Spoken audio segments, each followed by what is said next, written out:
upang lalong paunlarin ang estado ng aming buhay. Aming sisikapin na mas mapabuti at mapaunlad pa ang aming buhay sa pamamagitan ng pagpapatibay ng aming relasyon sa kapwa, pagpapalawig ng aming kaalaman at mapapanatili sa aming kaisipan ang lahat ng aming natutunan mula sa programa. Kami ay magsisilbing patunay na ang tagumpay ay hindi makakamit sa pamamagitan ng swerte, pananalampataya, kapalaran, kulay, relihiyon at kasarian.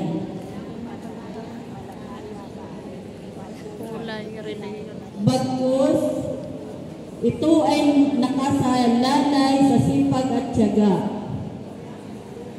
disiplina, pagkamalikhain, at pagkamasigasig sa buhay. Ang tagumpay naming pag-angat mula sa kahirapan ay sumisimbolo sa aming matibay na pagsasamahan. Pagsusumikap na maabot ang mas maayos na pamumuhay at kagustuhang wakasan ang kahirapan. Ito ay hindi naging madali.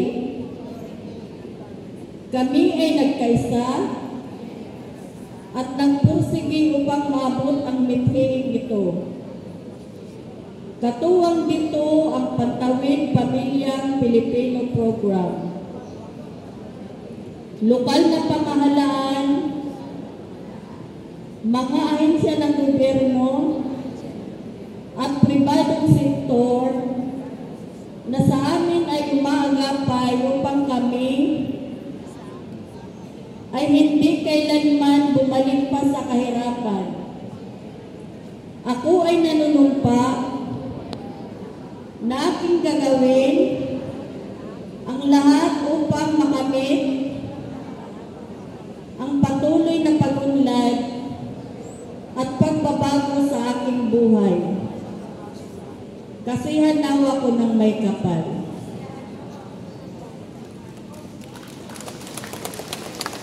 Thank you.